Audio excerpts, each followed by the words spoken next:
धनपुर नाम के छोटे से गांव में हर साल ठंड पड़ती थी, लेकिन इस बार ठंड कुछ अलग ही स्तर पर थी। दिसंबर का महीना अभी शुरू ही हुआ था और ऐसा लग रहा था सर्दी अपने चरम सीमा पर पहुंच गई हो। गांव के छोटे छोटे घरों की छतें सुबह सफेद बर्फ की परत से ढकी होती। पेड़ों की शाखाएं मानो ठंड से सिकुड़ गई थी। सूरज भी ऐसा लगता था जैसे बादलों की मोटी चादर ओढ़ के सो गए हों। ठंड का मौसम अमीरों के लिए बहुत ही सुहाना होता है, लेकिन गरीबों के लिए मुसीबत का पहाड़ टूटने जैसा। ये ऐसे ही एक गरीब परिवार की कहानी है। राम के परिवार पर ठंड का मौसम कहर बनकर टूटता है। हे ऊपर वाले, ये इतनी ठंड कैसे पड़ा रहे हो? इतनी ठंड में तो घर से निकलना भी मुश्किल हो गया है। लगता है इस बार ठंड कुछ ज्यादा ही बढ़ गई है। सच में ऐसी ठंड तो पहले कभी नहीं देखी। बाहर जाने का तो मन ही नहीं करता। ठंडी हवा बदन को चीरती हुई निकलती है। हाँ लक्ष्मी, और देखो सूरज भी जैसे मानो लुका छिपी खेल रहा है। दिन भर कोहरा छाया रहता है। लगता है कि ठंड और बढ़ती चली जाएगी। सच में इस बार ठंड ने तो सबकी हालत खराब कर दी। तुम बाहर कैसे जाओगे? तुम्हें तो सुबह सुबह उठकर सेठ रामलाल के दुकान पर जाना पड़ता है। हम तो फिर भी घर में रहते हैं और चूल्हे के पास बैठकर कुछ गर्माहट भी ले लेते हैं। क्या करें लक्ष्मी, काम तो करना ही पड़ेगा। सेठ जी को तो कोई फर्क नहीं पड़ता कि कितनी ठंड है। उन्हें तो बस काम समय पर चाहिए। अच्छा लक्ष्मी, तो अब मैं चलता हूँ, नहीं तो मालिक फिर से गुस्सा करेंगे। राम एक चाय की दुकान पर चाय बनाने का काम करता था, जहां उसे बहुत कम पैसे मिलते हैं और उसके परिवार का गुजारा बस किसी तरह से चल रहा था। धनपुर गांव में हर साल सर्दी का मौसम आता था, लेकिन इस बार ठंड कुछ ज्यादा ही भयानक थी। आमतौर पर गांव के लोग सर्दी को हंसी खुशी सहन कर लिया करते थे, लेकिन इस बार मौसम ने सभी को मुश्किल में डाल दिया। ठंडी हवाओं के साथ साथ आसमान में घने बादल छाए रहते, जिससे दिन भर धुंध का माहौल बना रहता था। गांव का चौपाल, जहां आम दिनों में लोग बैठकर बातें किया करते थे, अब सुनसान पड़ा था। ठंड ने हर किसी को घर में कैद कर दिया था। रोहन के पापा, आज घर में बहुत थोड़ा सा आटा था, बस 2 ही रोटी बनी है। एक रोटी मैंने आपके लिए बांध दी है, दिन में खा लेना। एक रोहन को रोटी खिला दूंगी। नहीं लक्ष्मी, आजकल तो मुझे दिन में भूख ही नहीं लगती। वो दिन छोटा होने लगा है ना, इसलिए मैं तो दिन में चाय पीकर ही अपना काम चला लूंगा। आज मालिक सैलरी देंगे तो शाम को आते वक्त मैं राशन लेता आऊंगा। तुम एक रोटी रोहन को दे देना और एक तुम खा लेना। लक्ष्मी को पता था कि सिर्फ एक कप चाय पीने से पेट नहीं भरता, लेकिन वो हालातों के आगे मजबूर थी। राम घर से बाहर जाने के लिए निकलता है, लेकिन बाहर बहुत ठंड पड़ रही थी। आसमान से बर्फ के बड़े बड़े टुकड़े गिर रहे थे। राम के पास एक भी गर्म कपड़ा नहीं था। धोती कुर्ते में राम ठंड के मारे कांपने लगा। हे भगवान, बाहर तो बहुत ठंड है। इतनी ठंड में तो बाहर जाने की हिम्मत ही नहीं हो रही है। अपने आप को संभालता हुआ राम कड़कड़ाती ठंड में भी मालिक की दुकान पर सुबह 7 बजे पहुंच गया। आ गया तू, चल जल्दी से सारे बर्तन धो दे। बर्तन धोकर फटाफट दूध वाली चाय बना, ग्राहक आने वाले हैं। जी मालिक, अभी बर्तन धो देता हूँ, बस 5 मिनट लगेंगे। बर्फ जैसे ठंडे पानी में बर्तन धोना राम के लिए बहुत मुश्किल था, लेकिन वो कहते हैं ना कि गरीबी सब कुछ करा देती है। बर्तन धोकर राम ने ग्राहकों के लिए चाय बनाई और सबको चाय दी। चूल्हा जलाने के बाद राम को ठंड से थोड़ी राहत मिली। राम का बहुत मन हो रहा था कि एक कप चाय वह भी पी ले। हे भगवान, ठंडे पानी से बर्तन धोने के बाद हाथ तो मानो जैसे जम ही गए। इतनी ठंड हो रही है, क्यों ना एक कप चाय मैं भी पी लूं। उसने मालिक को एक कप चाय दी और खुद भी एक कप चाय पीने लगा। तभी मालिक ने उसके हाथ में चाय का कप देख लिया और गुस्से से भड़कने लगा। ये क्या राम, तुम्हें यहाँ चाय बनाने के लिए रखा गया है या चाय पीने के लिए? मालिक, वो बहुत ठंड लग रही थी। गलती हो गई मालिक, आगे से चाय कभी नहीं पीऊंगा, ठंड लग रही थी। आज तो मैंने तुझे हाथों पकड़ लिया। ना जाने रोज तू कितने कप चाय पी जाता होगा। अब रोज के 2 कप चाय के पैसे तेरी सैलरी से काटूंगा, तब तुझे समझ आएगा मुफ्त का सामान मिला नहीं कि लूटना शुरू। बेचारा राम सैलरी काटे जाने के बाद से बहुत दुखी हो गया। उसे नहीं पता था कि 1 कप चाय की उसे इतनी भारी कीमत चुकानी पड़ जाएगी। शाम को उसे मालिक ने आधी सैलरी दी। मालिक, मुझे माफ कर दीजिए, अब से मैं चाय नहीं पीऊंगा, लेकिन मुझे पैसे पूरे दे दीजिए। मैं सच कहता हूँ मालिक, आज मैंने पहली बार चाय पी थी। वो पहनने के लिए गर्म कपड़े नहीं है ना, इसलिए मुझे ठंड ज्यादा लगती है। अरे वाह, पूरे पैसे दे दूं तुझे और मुफ्त की चाय भी पिलाऊं। मुफ्त का दुकान खोल के नहीं बैठा। चल अब निकल यहां से, आज के बाद काम पर कभी नहीं आना। मालिक रामलाल राम को काम से निकाल देता है। काम से निकल जाने के बाद राम बहुत दुखी हो जाता है। राम ने आधी तनख्वाह से कुछ पैसे बचाकर घर के लिए कुछ राशन ले लिया और घर आ गया। घर आकर उसने लक्ष्मी को जब राशन दिया, तब लक्ष्मी ने कहा, इस बार तो आप हर बार से बहुत कम राशन लाए हैं। क्या बात है जी? राम ने लक्ष्मी को सारी बात बता दी। हे भगवान, तूने यह ठंड का मौसम बनाया ही क्यों? तुझे भी हम गरीबों के साथ मजाक करने में बहुत मजा आता है ना? तुम परेशान मत हो लक्ष्मी, देखना एक दिन सब कुछ ठीक हो जाएगा। ये कुछ पैसे मैंने बचा लिए, इन पैसों से तुम बच्चों के लिए गर्म कपड़े और अपने लिए भी एक गर्म कपड़े खरीद लेना। वो तो ठीक है, लेकिन आपका क्या? आप रोज एक पतले से कुर्ते में ही काम पर जाते हो। आपको ठंड नहीं लगती होगी क्या? आपको गर्म कपड़ों की ज्यादा जरूरत है, नहीं तो आपकी तबीयत खराब हो जाएगी। इन पैसों से आप अपने लिए स्वेटर खरीद लीजिए। रोहन के पास तो अभी पुराना स्वेटर है, उससे उनका काम चल जाएगा। और मैं तो ज्यादा समय चूल्हे के ही पास होती हूँ, मुझे तो ठंड कम लगती है। राम बाजार जाकर उन पैसों से अपने लिए गरम गंजी खरीद कर ले आया और उसे वह कुर्ते के अंदर पहन लेता है। लक्ष्मी जब खाना बनाती तो बच्चे ठंड से बचने के लिए चूल्हे के पास बैठे रहते। मैं बाहर जा रहा हूँ, देखता हूँ अगर कोई काम मिल जाए तो खाली बैठने से कुछ नहीं होगा। इस बार तनख्वाह भी कम मिली है। जी ठीक है, ध्यान से जाइएगा और रात होने से पहले घर आ जाना। रात में ठंड बहुत ज्यादा बढ़ जाती है। राम बाहर निकल जाता है। बाहर ठंडी ठंडी हवाएं चल रही थी। राम काम के तलाश में आगे बढ़ जा रहा था। भैया, आपके पास अगर मेरे लायक कुछ काम हो तो दे दीजिए, मैं कोई भी काम कर लूंगा। ठंड में तो वैसे भी मेरा काम बिल्कुल ठप पड़ गया है। मेरा खुद का खर्चा नहीं निकल पाता, उसमें मैं तुम्हें कहां से सैलरी दूंगा भाई? मेरे पास तो तुम्हारे लिए कोई काम नहीं है। राम काफी जगह काम ढूंढता है मगर उसे कहीं काम नहीं मिलता। हे भगवान, अगर काम नहीं मिला तो गुजारा कैसे होगा? राम ये सब सोच ही रहा था कि तभी वहाँ पर एक बुजुर्ग नानी आती है। बेटा, क्या तुम मेरी मदद कर सकते हो? मेरा घर यहाँ से कुछ ही दूरी पर है। ठंड भी बहुत है ना, और मैं भी बहुत थक गई हूँ। ये कुछ मेरा सामान है, इसको मेरे घर तक पहुँचा दो बेटा, तुम्हारा बड़ा एहसान होगा। ठीक है नानी जी, चलिए मैं अभी आपका सामान आपके घर तक पहुंचा देता हूँ। राम सामान उठाता है और नानी के साथ चल पड़ता है।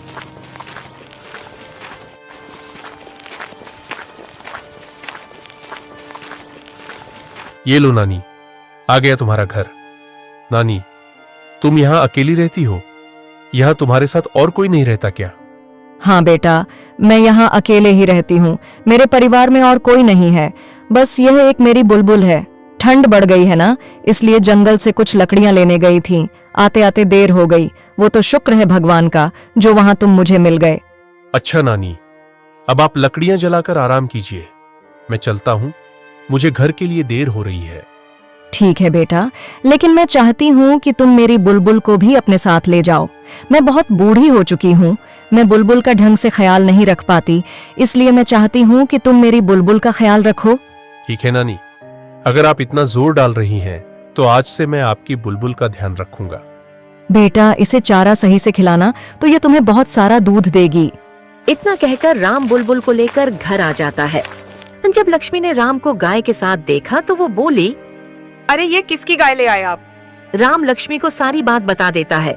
बस इस तरह नानी ने इस बुलबुल को मुझे दे दिया और कहा, उसका बहुत ध्यान रखना। अब हम इसका बहुत ध्यान रखेंगे, बिल्कुल अपने बच्चे की तरह। लक्ष्मी, रात तो होने वाली है। मैं सोच रहा हूँ कि बुलबुल के लिए कुछ हरी भरी घास ले आऊं। रात में अगर बुलबुल को भूख लगी तो हमारे पास उसे खिलाने के लिए कुछ भी नहीं है।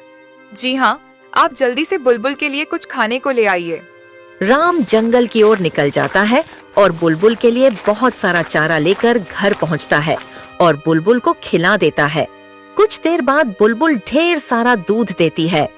देखो लक्ष्मी, बुलबुल ने तो बहुत सारा दूध दिया है। इतना सारा दूध तो हम पी ही नहीं पाएंगे। लाइए, सबसे पहले मैं कुछ दूध की चाय बना देती हूँ। आज पूरा परिवार एक साथ बैठकर चाय पियेंगे। आज हम सब एक गिलास गर्म दूध पी के सो जाएंगे, क्योंकि खाने के लिए अभी हमारे पास बिल्कुल राशन नहीं बचा है। इस तरह राम का परिवार उस दिन बुलबुल के दूध से अपना पेट भर लेता है और सो जाता है।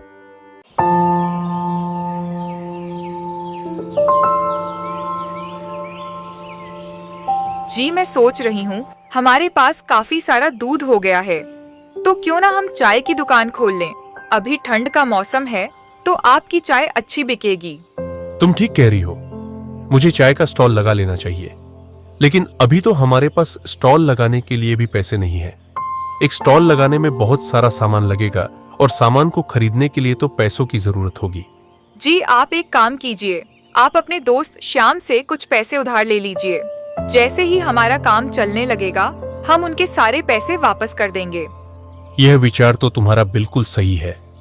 ठीक है लक्ष्मी, मैं आज ही जाकर श्याम से कुछ उधार की बात करता हूँ। श्याम मेरे दोस्त, मुझे कुछ पैसे उधार चाहिए थे। वो मैंने ठंड में चाय का दुकान खोलने का सोचा है, बस उसी के लिए कुछ पैसे चाहिए थे। जैसे ही मेरा काम चलने लगेगा मैं आपके पैसे वापस कर दूंगा। ठीक है राम, तुम बहुत नेक दिल इंसान हो, इसलिए मैं तुम्हें बिना कुछ गिरवी रखे उधार पर पैसे दे रहा हूं, पर मेरे पैसे समय पर दे देना। श्याम, मैं आपके सारे पैसे बिल्कुल समय पर चुका दूंगा। आप मुझ पर विश्वास रखिए, मैं आपका विश्वास नहीं तोड़ूंगा। श्याम राम को पैसे दे देता है। पैसे लेकर राम एक चाय का स्टॉल खोल लेता है। बुलबुल के दूध से चाय बहुत ही स्वादिष्ट बनी थी। चाय बनाते ही उसकी खुशबू आसपास फैलने लगी, जिससे लोग उसकी दुकान पर आकर उसकी चाय का लुफ्त उठाने लगे। अरे वाह भैया, तुम चाय तो बड़ी ही कड़क बनाते हो। सच में भाई, मजा आ गया इसे पीकर। अब तो मैं चाय पीने रोज तेरे ही पास आऊंगा। तूने तो भाई मेरा दिल जीत लिया। इस तरह उसका चाय का व्यापार काफी अच्छा चलने लगा था। लेकिन उसी से कुछ दूरी पर सेठ रामलाल की भी दुकान थी।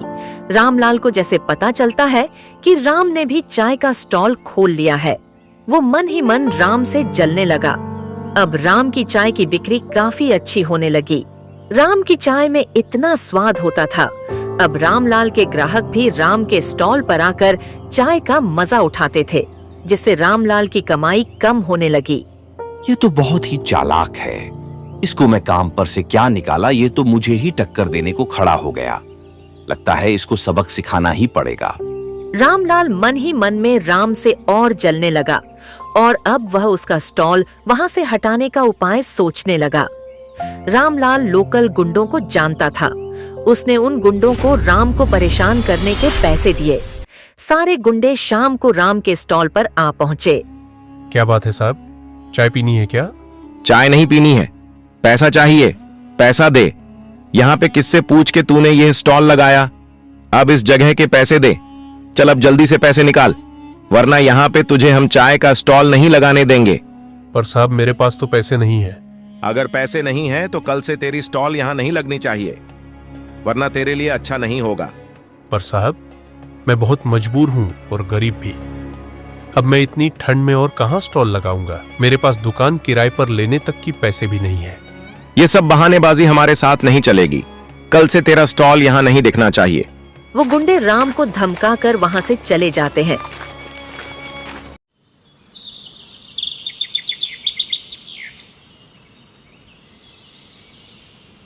फिर अगले दिन राम फिर से वहां चाय का स्टॉल लगा लेता है। राम का दुकान फिर से वहीं देख रामलाल को बहुत गुस्सा आता है और उन गुंडों से कहता है, मैंने तुम्हें किस बात के पैसे दिए थे? राम का स्टॉल यहाँ से हटा क्यों नहीं? अरे भाई, हमने तो कल उसको खूब धमकाया था, पर लगता है हमारी धमकी का उस पर कोई असर नहीं हुआ। अरे सिर्फ धमकी से कुछ नहीं होगा। जब तक उसे 2-4 डंडे नहीं पड़ेंगे तब तक बात उसके दिमाग में नहीं घुसेगी। ठीक है भाई, अब आप देखते जाइए हम किस तरह उसका स्टॉल बंद करवाते हैं। हे प्रभु, रक्षा करना, उन गुंडों की नजर से मुझे बचा लेना प्रभु। वो गुंडे फिर राम के पास आते हैं। अरे, तूने अभी तक चाय की स्टॉल क्यों नहीं बंद की? लगता है तू ऐसे नहीं मानेगा। राम उस समय चाय बना रहा था। चाय की खुशबू जब गुंडों के नाक के पास गुजरती है। चाय की खुशबू तो बहुत अच्छी आ रही है। चल, पहले हम दोनों के लिए 1 कप चाय लगा। अरे वाह, तू चाय तो बड़ी कड़क बनाता है। सच में बड़ी ही स्वादिष्ट चाय है। तू चिंता मत कर चाय वाले, अब तुझे हमारे होते हुए यहां से कोई नहीं हटाएगा। पर हमें रोज चाय पिलाते रहना, 1-1 कप कभी कभी पैसे दे दूंगा। गुंडे जैसे ही राम की चाय पीते हैं, वो गुंडे डंडा लेकर वापस रामलाल के पास पहुंच जाते हैं। उसकी ही पिटाई कर देते हैं। ये ले अपने पैसे, और आगे से उस ठेले वाले को परेशान किया तो हमसे बुरा कोई नहीं होगा। गुंडे उल्टा रामलाल को ही धमकी देकर वहां से चले जाते हैं। गुंडों की धमकी से डरकर रामलाल ने अब राम को परेशान करना बंद कर दिया। राम अब आराम से चाय की स्टॉल लगाता है और कड़कड़ाती ठंड में लोगों को गरम गरम चाय पिलाता है।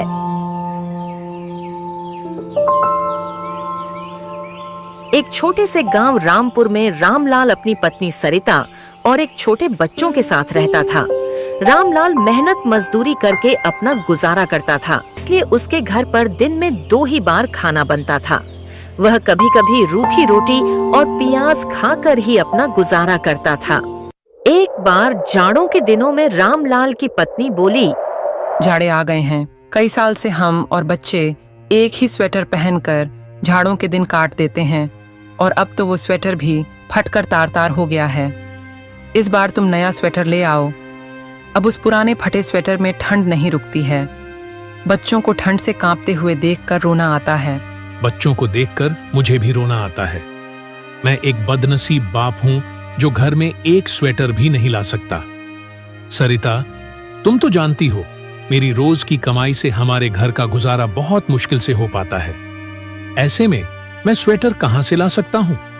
एक स्वेटर की कीमत कम से कम 1000 रुपये होगी, और मैं दिन में बड़ी मुश्किल से ही 100 रुपये कमा पाता हूं। मेरे पास 500 रुपये हैं। यह 500 रुपये मैंने बड़ी मुश्किल से जमा किए हैं। तुम्हारे 500 रुपये हरिकिशन किसान पर निकलते हैं। तुम उससे 500 रुपये लेकर एक स्वेटर ले आओ। रामलाल हरिकिशन के घर अपने 500 रुपये लेने पहुंच जाता है। हरिकिशन अपने घर के बाहर दरवाजे पर बैठा हुआ होता है। रामलाल को अपने घर आता देखकर हरिकिशन उससे कहता है, अरे रामलाल भाई, आज मेरे घर कैसे आना हुआ? सब खैरियत तो है ना? हाँ भैया, ऊपर वाले का शुक्र है। दरअसल मैं तुम्हारे पास अपने उधार दिए हुए 500 रुपये लेने आया हूँ। मुझे स्वेटर लाना है। बगैर स्वेटर के रात काटनी मुश्किल हो जाती है। रामलाल भाई, तुम्हारा दुख मैं समझ सकता हूँ, लेकिन मेरी परिस्थिति भी कुछ सही नहीं है। इस समय घर में एक पैसा भी मौजूद नहीं है।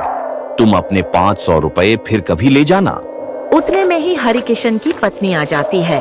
वह बोली, तुम रामलाल भाई के पैसे क्यों नहीं देते हो? ऐसे जाड़े भरी रात और दिन बगैर स्वेटर के कैसे काटते होंगे? रामलाल भाई, मेरे पास यह 300 रुपये हैं, तुम इन्हें ले लो। बचे हुए 200 रुपये हम तुम्हें बाद में दे देंगे। रामलाल 800 रुपये लेकर दुकानदार की दुकान पर स्वेटर लेने जाता है।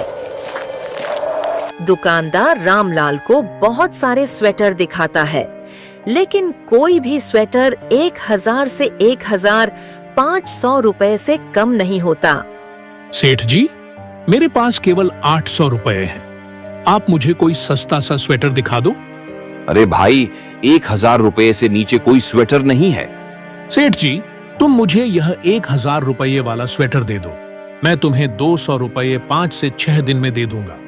हम ऐसे कंगालों को उधार नहीं देते। कौन पीछे पीछे फिरे? जाओ अपनी राह लो। 1 घंटा खराब करवा दिया। जेब में 800 रुपये लिए है और स्वेटर लेने चला है 1000 रुपये वाला। बेचारा रामलाल सेठ की बात सुनकर निराश होकर घर की ओर निकल जाता है। रास्ते में वह सोचने लगता है, कितनी हैरानी की बात है, मैं सारे दिन काम करता हूँ, उस पर भी घर में कोई आराम का साधन नहीं है। गर्मियों में गर्मी से परेशान रहते हैं और जाड़े में ठंड से परेशान रहते हैं और ना ही कभी पेट भर खाना मिल पाता है। ऐसी जिंदगी जीने से क्या फायदा जब मैं अपने बच्चों को सुख नहीं दे सकता। बेचारी सरिता ने घर से चलते समय कहा था कि स्वेटर जरूर लेकर आना। अब मैं क्या जवाब दूंगा उसको? बेचारी मेरी वजह से कितनी परेशानियों का सामना कर रही है। अब मैं क्या करूं? कहां जाऊं? तभी रामलाल को ठंड से कांपती हुई एक बुढ़िया दिखाई देती है, जो किसी गहरी सोच में डूबी हुई आसमान की तरफ देख रही थी। उस बुढ़िया को देखकर ऐसा मालूम हो रहा था जैसे वह बहुत बड़ी मुसीबत में है, लेकिन रामलाल उसे देखकर आगे बढ़ जाता है। थोड़ी दूर जाने के बाद रामलाल सोचने लगता है, मैं कितना निर्दयी हूं। बेचारी उस बुजुर्ग औरत को ठंड में सिकुड़ती हुई छोड़ आया। कहीं वो बूढ़ी औरत ठंड से मर ना जाए। पता नहीं उसने कुछ खाया होगा भी या नहीं। कितना बुरा होगा अगर मैं उसे इस हालत में छोड़कर चला गया। मुझे उसकी मदद करनी चाहिए। फिर रामलाल वापस उस बुढ़िया औरत के पास गया। उस औरत को ठंड से कांपता हुआ देखकर रामलाल को उस पर तरस आ गया। फिर वह उस औरत से बोला, मां जी, आप इतनी ठंड में यहाँ क्यों बैठी हैं? क्या आपको कोई मदद चाहिए? बेटा, मदद तो मुझे चाहिए, लेकिन तुम मेरी क्या मदद करोगे? तुम्हारे कपड़े तो खुद तुम्हारी कहानी बता रहे हैं। मां जी, मेरे बस का हुआ तो मैं आपकी मदद जरूर करूंगा। ज्यादा ना सही तो थोड़ी बहुत तो कर ही दूंगा। बेटा, मैंने एक सूदखोर से ब्याज पर 700 रुपए लिए थे, लेकिन मैं समय पर उसके पैसे नहीं दे पाई। इसलिए उसने मुझसे मेरा घर छीन लिया और मुझे बेघर कर दिया। मेरे पास इतने पैसे नहीं हैं कि मैं उस सूदखोर के पैसे देकर अपना घर वापस ले पाऊं। ना ही मुझसे अब कोई काम होता है जो उसे पैसे कमा कर दे सके। मां जी, आपके बच्चे नहीं हैं? बेटा, मेरे 2 लड़के हैं। मैंने उन्हें दिन रात मजदूरी करके पढ़ाया था। जब उनकी नौकरी लग गई तो वो मुझे छोड़कर विदेश चले गए। वहां जाकर उन्होंने अपना घर बसा लिया और मुझे भूल गए। एक दिन आए थे दोनों भाई मुझसे मिलने नहीं, बल्कि मेरी जमीन बेचने। बड़ा बेटा कह रहा था कि मां जी, मुझे शहर में बिजनेस शुरू करना है, इसलिए मुझे पैसों की बहुत जरूरत पड़ रही है और छोटे बेटे को भी एक गोदाम खोलनी थी। इसलिए दोनों भाइयों ने मेरी सारी जमीन बेचकर आधे आधे पैसे लेकर विदेश चले गए और फिर कभी वापस नहीं आए। यह कहते कहते वो बूढ़ी औरत रोने लगी। रामलाल ने किसी तरह उसे चुप कराया। फिर बोला, मां जी, मेरी पत्नी मेरा इंतजार कर रही होगी। मैंने आज उससे वादा किया था कि आज मैं स्वेटर लेकर आऊंगा, लेकिन मैं उसके लिए स्वेटर तो ना ला सका। इसलिए अब आप एक काम करो, ये पैसे आप ले लो। इन पैसों की मुझसे ज्यादा आपको जरूरत है। हमारे पास स्वेटर न सही, घर तो है, आपके पास तो वह भी नहीं है। अगर आप और ज्यादा देर घर से बाहर रहेंगी तो आपकी हालत बिगड़ सकती है। इसीलिए यह पैसे आप उस सूदखोर को दे दीजिए और उससे अपना घर वापस ले लीजिए। फिर वह बूढ़ी औरत रामलाल से 700 रुपए ले लेती है और रामलाल से कहती है, बेटा, तुम सच में बहुत नेक और अच्छे इंसान हो। आज जब तुम खुद अपनी मुश्किलों में फंसे हुए थे, तब भी तुमने बिना किसी स्वार्थ के मेरी मदद की। यह वही गुण है जो सच्चे इंसान में होता है। ईश्वर हमेशा तुम्हें खुश रखे। तुम्हें इसका अच्छा फल जरूर मिलेगा। मैं दुआ करती हूँ कि तुम्हारी जिंदगी में कभी कोई कमी न आए और तुम्हें हर खुशी मिले। ईश्वर हर माँ बाप को ऐसी नेक और समझदार औलाद दे जो किसी के काम आ सके। तुम जैसी औलाद किसी भी माता पिता के लिए गर्व की बात होती है। वो बुजुर्ग औरत रामलाल को बहुत दुआ देती है और फिर वहाँ से चली जाती है। रामलाल को उस बुजुर्ग औरत की मदद करके आज बहुत खुशी हो रही थी, लेकिन दूसरी ओर उसे दुख भी था, क्योंकि वह अपनी पत्नी के लिए स्वेटर नहीं ला सका। फिर भी उसे इस बात का संतोष था कि उसने अपनी खुद की मुश्किलों के बावजूद एक नेक काम किया है। यह सोचते सोचते रामलाल भी अपने घर की ओर चल देता है। जैसे ही उसकी पत्नी रामलाल को देखती है तो वह उससे कहती है, मैं कब से तुम्हारा इंतजार कर रही थी। तुम्हारी राह देखते देखते मेरी आंखें दुख गईं। दिल में अजीब अजीब ख्यालात आ रहे थे कि कहीं कोई अनहोनी ना हो गई हो। सरिता, तुम भी जरा जरा सी बातों की चिंता करने लगती हो। अरे, जब आदमी घर से बाहर होता है तो समय लग ही जाता है। मैं हैरी किशन के पास गया था पैसे लेने, लेकिन उसने पैसे देने से इनकार कर दिया। पर उसकी पत्नी ने हमारी मजबूरी देखकर 300 रुपये दे दिए थे। क्या? बस 300 रुपये ही दिए हैं? तुम पूरे 500 रुपये लेकर क्यों नहीं आए? जब उधार लेने आया था तब तो बड़ा भला बन रहा था वो, और जब पैसे लौटाने का वक्त आया तो आनाकानी कर रहा है। तुम 10 बार उसके घर पैसे लेने चले गए, तब जाकर उसने तुम्हें 300 रुपये दिए हैं। अब ना जाने 200 रुपये कब देगा। और स्वेटर का क्या हुआ? सरिता, मैं स्वेटर लेने गया था, लेकिन कोई भी स्वेटर 1000 रुपये से कम नहीं था। मैंने दुकानदार से 200 रुपये उधार करने के लिए भी कहा, लेकिन उसने उधार देने से साफ इनकार कर दिया। आज के जमाने में कोई किसी को बिना कुछ फायदे के कोई चीज नहीं देता। अगर तुम उससे ब्याज पर 200 रुपये की उधारी करते तो वह तुरंत दे देता, लेकिन तुमने सही किया जो स्वेटर नहीं लाए। 200 रुपये की तो बात है, 5 से 10 दिन में इकट्ठे हो जाएंगे। लाओ 800 रुपये, मैं उन्हें संभाल कर रख देती हूँ। जब स्वेटर लाओगे तो दे दूंगी। सरिता, उन 800 रुपये में से 700 रुपये मैंने एक बुजुर्ग बूढ़ी को दे दिए। उसे पैसों की बहुत जरूरत थी, वह ठंड से कांप रहे थे। अगर मैं उसकी मदद नहीं करता तो शायद वह जिंदा न रह पाती। फिर रामलाल ने विस्तार से सारी बात सरिता को बताई। रामलाल की बात सुनकर सरिता बोली, तुमने बहुत अच्छा किया जो 700 रुपये उस बुजुर्ग दादी को दे आए, लेकिन तुम्हें पता होना चाहिए कि जो दिया घर की रोशनी के लिए होता है उसे मंदिर में ले जाकर नहीं जलाया जाता। अब इस जाड़े भरी रात में हम अपने बच्चों को क्या पहनाएंगे? भला इस गांव में कौन ऐसा आदमी है जो तुम्हारी 1000 रुपये की भी मदद कर दे? तुम बिल्कुल सही कहती हो सरिता, मैं तुम्हारी बात से पूरी तरह से सहमत हूँ, लेकिन वह बेचारी बुढ़िया हमसे ज्यादा मुसीबत की मारी थी। तुम चिंता ना करो, ईश्वर ने चाहा तो हमारे स्वेटर का भी कहीं ना कहीं से इंतजाम हो ही जाएगा। चलो, तुम मेरे लिए खाना लगा दो, बहुत जोरों की भूख लगी है। आज तो घर का आटा भी खत्म हो गया है। 2 रोटी का आटा बचा हुआ था, 1 रोटी बच्चों ने खा ली और 1 रोटी मैंने आपके लिए रख दी। और तुमने क्या खाया सरिता? या तुम भूखी ही हो? मैंने भी बच्चों के साथ 1-2 निवाले खा लिए थे। फिर सरिता रामलाल के लिए खाना लगा देती है। जैसे ही रामलाल खाना खाने बैठता है, उतने में ही कोई घर का दरवाजा खटखटाता है। सरिता घर के बाहर जाकर देखती है तो एक बूढ़ा आदमी खड़ा था। वह सरिता से कहता है, बेटी, मुझ पर दया करो, मैंने कल से कुछ नहीं खाया है, इसलिए मेरी हालत बहुत खराब हो गई है और मेरे पास खाने के लिए कुछ भी नहीं है। कृपया मुझे कुछ खाने को दे दो, ईश्वर तुम्हारा भला करेगा। बहुत लोगों के घर के दरवाजे खटखटाए, लेकिन किसी ने ठंड की वजह से दरवाजा नहीं खोला। बाबा जी, इस वक्त तो हमारे घर में कुछ भी नहीं है जिसे मैं आपको खाने को दे सकूं, और ना ही राशन है जो मैं आपको बनाकर कुछ दे दूं। सरिता की बात सुनकर बुजुर्ग पुरुष की उम्मीद टूट जाती है। उतने में ही रामलाल आ जाता है। वह बुजुर्ग पुरुष से कहता है, बाबा जी, आप अंदर आ जाइए। ज्यादा देर घर के बाहर रहना सही नहीं है, ठंड बहुत ज्यादा पड़ रही है, आप बीमार हो सकते हैं। रामलाल उस बुजुर्ग आदमी को घर के अंदर ले आता है और फिर सरिता से कहता है, सरिता, मेरे लिए तुमने जो 1 रोटी बचाकर रखी थी, वो रोटी बाबा जी को दे दो। लेकिन स्वामी, आप क्या खाओगे? आपने भी तो सुबह से कुछ नहीं खाया है।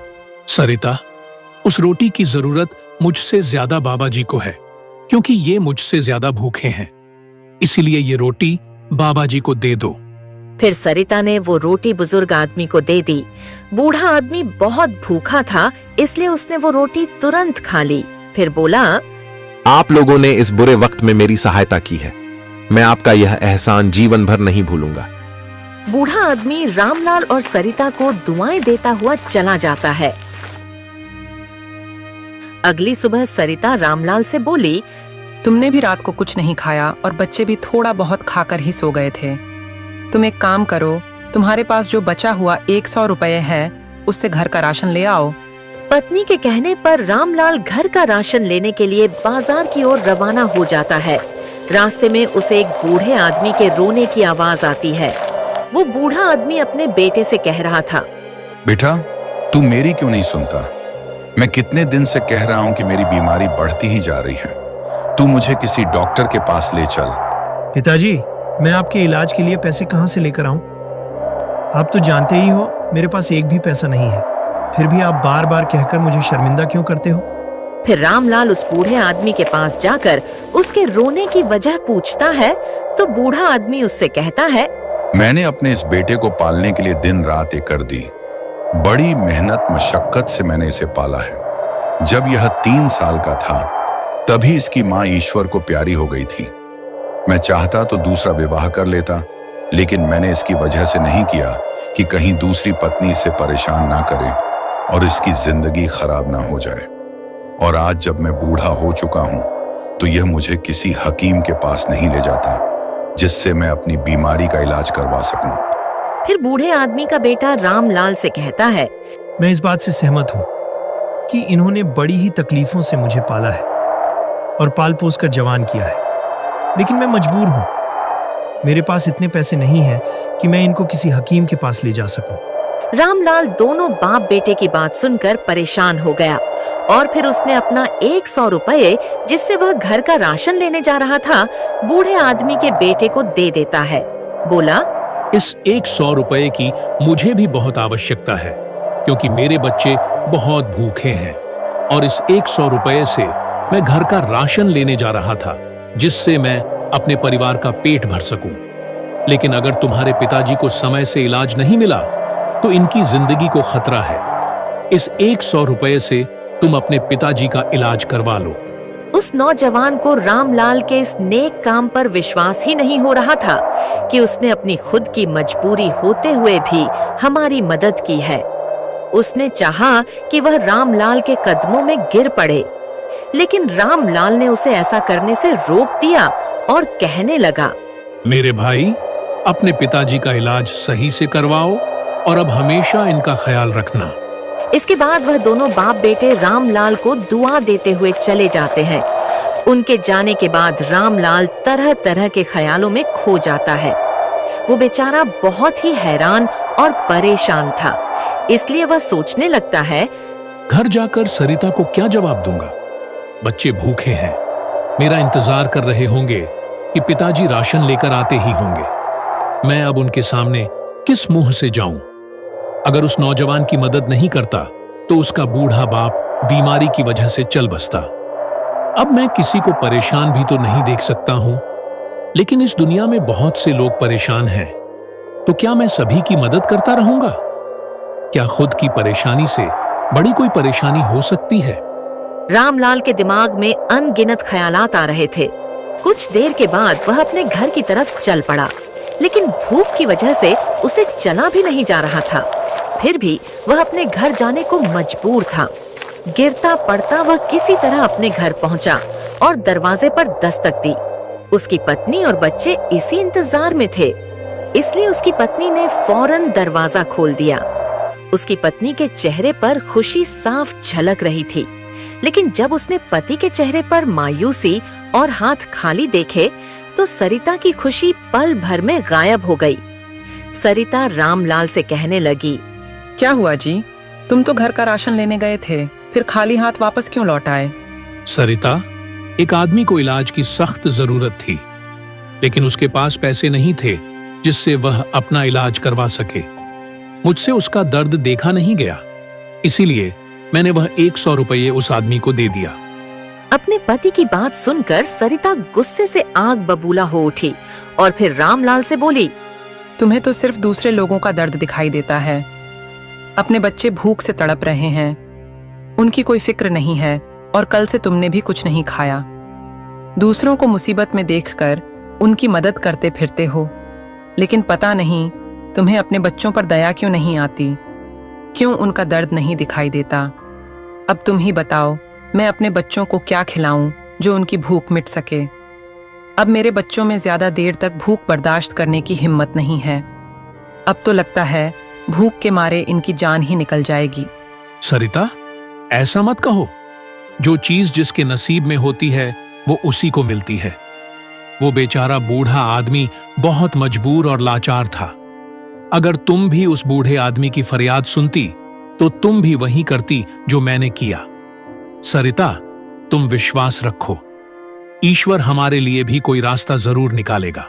रामलाल की बात सुनकर सरिता का गुस्सा शांत हो गया। फिर वह रामलाल से बोली, तुम एक काम करो, मेरा यह सोने का कंगन साहूकार के पास गिरवी रखकर कुछ पैसे ले आओ। जब हमारे पास पैसे हो जाएंगे तो हम साहूकार से कंगन वापस ले लेंगे। रामलाल ने अपनी पत्नी से कंगन ले लिया। वो नहीं चाहता था कि साहूकार के पास कंगन गिरवी रखकर पैसे ले आए, लेकिन बेचारा मजबूर था। बिना कुछ कहे चुपचाप साहूकार के घर की ओर चल पड़ा। रामलाल को अपने घर देखकर साहूकार बोला, अरे रामलाल, बताओ कैसे आना हुआ तुम्हारा यहाँ? साहूकार जी, मुझे कुछ पैसों की जरूरत है। थोड़े बहुत दिन में मैं आपके पैसे लौटा दूंगा। रामलाल, पैसे तो मैं तुझे दे दूंगा, लेकिन तुम्हें पैसों के बदले कुछ गिरवी रखना होगा। मैं तुम्हें पैसे दे सकता हूँ, और जब तुम ब्याज के साथ मेरे पैसे लौटा दोगे तो मैं तुम्हारी गिरवी रखी चीज वापस कर दूंगा। फिर रामलाल साहूकार को अपनी पत्नी का कंगन दे देता है। कंगन लेकर साहूकार रामलाल को पैसे दे देता है। रामलाल पैसे लेकर बाजार से घर का राशन ले आता है। उसके बाद उसकी पत्नी खाना बनाती है और सभी खाना खाते हैं। खाना खाने के बाद वे सो जाते हैं। आधी रात को दो चोर किसी तरह रामलाल के घर में घुस जाते हैं। उनके पीछे राजा के सिपाही पड़े हुए थे। उनसे बचने के लिए ही वह रामलाल के घर में घुस जाते हैं। उनके पास बहुत सारे सोने के सिक्के थे। एक चोर बोला, तुम तो कह रहे थे कि तुम छोटी मोटी चोरी करते हो। तुम्हारे चक्कर में मेरी जान भी खतरे में है। अगर सिपाहियों ने हमें पकड़ लिया तो राजा हमें जिंदा नहीं छोड़ेगा। मैं तो कह दूंगा कि तुमने ही मुझे चोरी करने के लिए कहा था। मेरी पत्नी हमेशा मना करती रही कि मैं तुम्हारे साथ ना रहूं, लेकिन मैंने उसकी एक ना सुनी और आज मैं इस मुसीबत में फंस गया। क्या मैंने कहा था तुम्हें चोरी करने के लिए? अरे तुम ही रोज मुझसे कहा करते थे मुझे अपने साथ ले चलो। आज पहली बार तुम्हारी वजह से यह मुसीबत खड़ी हुई है, वरना आज तक मुझ पर किसी को शक नहीं हुआ है। भाई, मैं तुम्हारे हाथ जोड़ता हूं, किसी भी तरीके से इस परेशानी से निकलने का कोई रास्ता सोचो। मैं मरना नहीं चाहता। मेरे बच्चे मेरा इंतजार कर रहे होंगे। एक काम करते हैं, इस सोने के सिक्कों की थैली यहीं छोड़ चलते हैं। इसी में हमारी भलाई है। अगर जिंदा रहे तो पैसे और कमा लेंगे, अगर पकड़े गए तो खैर नहीं। फिर वह दोनों चोर सोने के सिक्कों से भरी थैली रामलाल के घर में ही छोड़कर चले जाते हैं। सुबह जब रामलाल और उसकी पत्नी सोकर उठते हैं तो देखते हैं कि एक थैली रखी है। रामलाल ने जब वो थैली खोली तो सोने के सिक्के देखकर उसके होश उड़ गए। वह बोला, लगता है यह सब ईश्वर की मेहरबानी है। उन्होंने ही हमारी परेशानी देखकर यह सिक्के हमारे घर में रखे हैं। सरिता, मैं ना कहता था कि एक दिन ईश्वर हमारी परेशानी जरूर दूर करेंगे।